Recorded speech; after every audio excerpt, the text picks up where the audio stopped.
Tottenham 2, Arsenal 3, unfortunately, at the Toilet Bowl Stadium. I kind of felt like this would happen, but now it's a reality. I'm quite unhappy, I'll be honest. This was a test. This was a roadblock in Arsenal's journey to competing with City for the title, and they've passed it. They've just about got past it, but they've passed it nonetheless. And to be honest, I kind of felt like Tottenham wouldn't have the quality today to get over the line and get a result, and that's what ended up happening.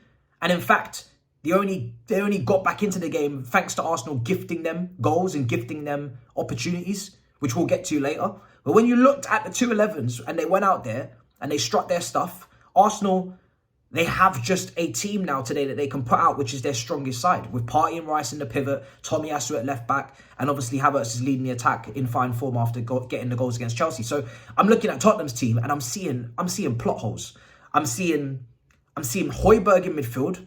Not fancying that. Werner at left wing, we don't rate him. Do you know what I mean? He's absolutely average, diabolical at this level. For what you're expecting to see from a left winger, he doesn't give you dribbling, he doesn't give you finishing, he doesn't give you skill, he doesn't give you even a great pass on him. He's just a hard worker, presser, and couple cutbacks and hope to cross and just hold the width and recycle possession. So he needed to come off. He should never have started.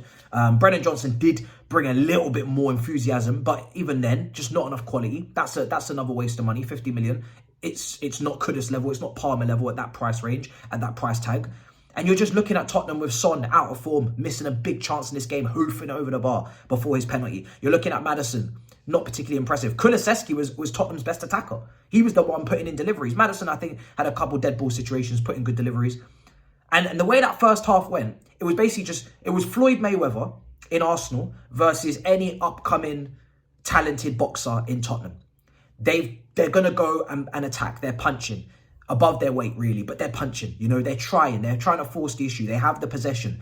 They are creating with Romero, had a hat-trick of chances in that first half where he could have scored. He's hit the post, I believe. He's had it just go wide. You're thinking third time's the charm. And he did get his own goal as well, which we'll talk about. But Arsenal are just soaking in, sucking up the pressure and just hitting them punch for punch. I don't think Vicario made many saves. Every time Arsenal went forward, they scored on the transition, on the counter.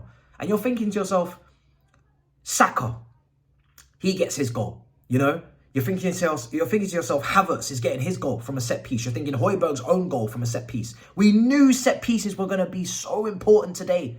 Arsenal, how many times have I said it on set pieces? They're so problematic. Not only are they soaking up the pressure like they did at the Etihad and just hitting you on the break, which suits them, no problem. They don't need to dominate the ball. We know Arsenal can do a bit of both, right? A little bit of heady one. Yeah, but at the same time, the set pieces are crucial. And they have just got the whole back line in Ben White, Saliba, Gabriel, Tomiyasu, plus Rice, plus Partey, and Havertz. That's 7 men going up for these set pieces, ready to challenge aerially. And Vicario, he's of no use in these corners. He can't claim crosses. He can't be big and bold and basically hang with the rest of them. So he was getting absolutely destroyed on the set pieces. They were floating the crosses right on top of him. So it's no surprise to me that 2 of Arsenal's goals today come from set pieces and 1 comes from the counter, where they're wide open, Tottenham playing that ridiculously high line. It's bread and butter shit. It's very bait. It's very obvious. Tottenham fans will feel like 3-0 was a fake score. 3-0 was not deserved. You didn't play 3-0. You didn't play to be 3-0 down. You were playing pretty well. You had the ball. But that's the false sense of security that Arsenal will give you. Arsenal will make you believe that you're actually having a good game. If they want to play that way, they will. They had a plan today, Arsenal. It was clear. That defence, if they can keep that team to the end of the season, it's very difficult to see who's going to stop them. I don't think Bournemouth at the Emirates. I don't think Everton at the Emirates. So it's going to have to be Manchester United at Old Trafford with some sort of scumbag result. But that 4 and then that 2 in front, that group of defensive players, Partey, Rice, pivot in front of that 4, it's a problem. It's a real problem. And then obviously, Saka's on that right-hand side. Ben Davies today. Oh my. Ben Davies today. Ben Davies, the disgrace. Ben Davies discombobulated. He was getting twists up on that side. Absolutely awful over there with Saka. Saka was ripping him a new one. Got his goal, of course, as well. Some of the bits of play today, obviously, intricacy. Havertz had a lovely little flick over someone's head. Rice and Partey playing amongst each other under the press. Beautiful stuff at times. But Arsenal, they did a job in that first half. And Tottenham, listen, they had a hat-trick of chances with Romero, like I said. and they didn't take them. You know, they didn't take their opportunities from dead ball situations there. So all the corners, funnily enough, Arsenal were a threat on the attacking corners, but on the defensive corners, Arsenal were getting rantangled. Arsenal were having problems. I thought Tottenham could have got a goal a couple times, right? Second half now, you're thinking 3-0, there's no way back for Tottenham. There's no way they can get back into this game. And somehow, David Raya, and I mean this, they're making their substitutions. Of course, they're bringing on Johnson, they're bringing on Richarlison, they're going to bring on Basuma, because they need to inject some life into this team, because it's sterile, but it's stale. But then you take a look at Raya. There's no need for you to do what you've done. And this is the bag of nerves that he tried to put through that Arsenal team. Unpressured. For some reason possessed. Head loss. Just wanted to make an error. Left foot scoopity poop like Kanye West. Straight into Romero, who's now at this point playing as a striker, because he feels so bad for not getting his hat-trick of chances into the back of the net. He's now playing up front with Richarlison in some sort of front two.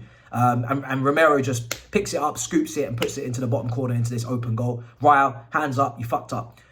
And you're thinking, wow, can Tottenham get back into this? But Arsenal's midfield, like I keep banging on about, it's just too much quality in there. I don't really see Tottenham getting a grip of the game and really, you know, but they did start to put some pressure on.